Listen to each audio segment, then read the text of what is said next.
Hi, everybody.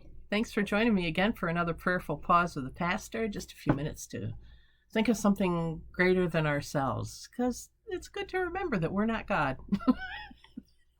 That's the motto for today, I guess. Um, Somebody pointed out to me the other day, and I thought I'd share it with you. Maybe you've thought of it before, but I had not, at least not in a way that I could remember. And that is that inside the word, encased in the word encourage or encouragement, is the word courage, right? Encouragement includes courage. Just think about that for a minute. It might mean that in order to encourage someone else, we need to have the courage to encourage them. Maybe we don't know them very well. Maybe it just means that they're doing something hard and we want to encourage that, and we don't want to be feeling like we're silly or vulnerable by reaching out to somebody maybe we don't know, but we want them to know that we're with them to go along with yesterday's witness. But I think it's also for the person receiving encouragement. If you are encouraged to do something, I don't know, I usually think of needing encouragement when I'm pretty down and out, when I'm feeling just beleaguered and sometimes under siege or sometimes just exhausted and needing courage. I might not feel like I have the energy to muster up any courage at those times, the courage to persevere, just to continue to keep on keeping on.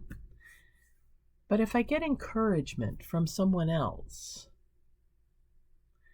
I mean, the word itself, encouragement, it is the act of embedding, instilling that prefix "en" within.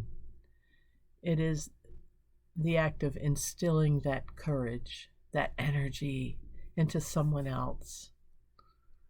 Boy, I think we need a lot of that right now. A lot of that with each other. We need to be encouraging each other, don't you think? Can't hurt. There seem to be a lot of people who are struggling just to hold on, whether it's not financially so much.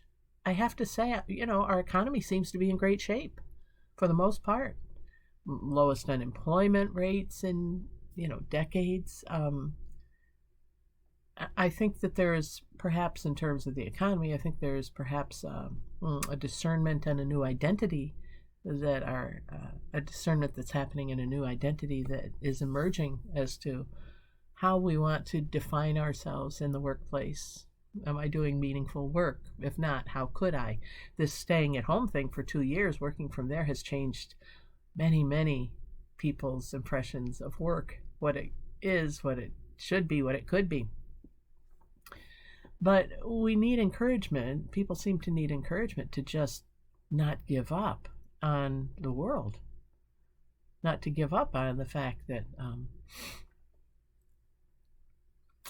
there might be another war brewing in Eastern Europe, or at least some sort of occupation of Ukraine.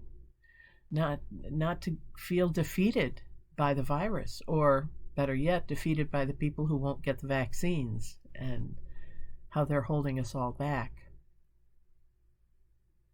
I was shocked yesterday, by the way. I was in a grocery store. I don't usually go in. Usually I pick up curbside. But I didn't have a lot of time. I needed a couple of things. And so, I donned my N95 mask and in I went.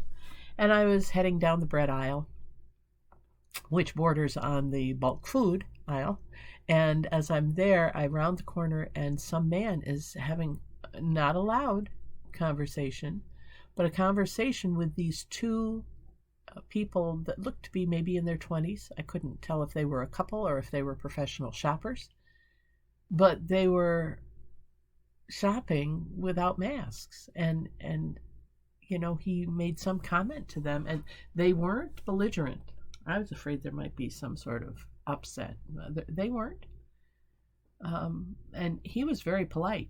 What I heard him say anyway, and it seemed to be the end of the conversation because right after that he, moved on down the aisle, around the corner into produce. But he said, "Well, it's just not right. It's not fair to the rest of us, and I hope you'll consider that." And I thought, wowza.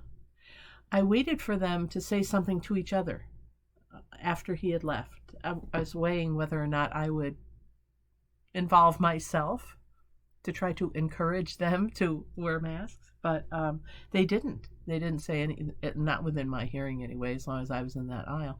They just kept on shopping and looking for the next aisle wherever the vitamins were. I mean, they were focused, which makes me think maybe they were a professional shopper team.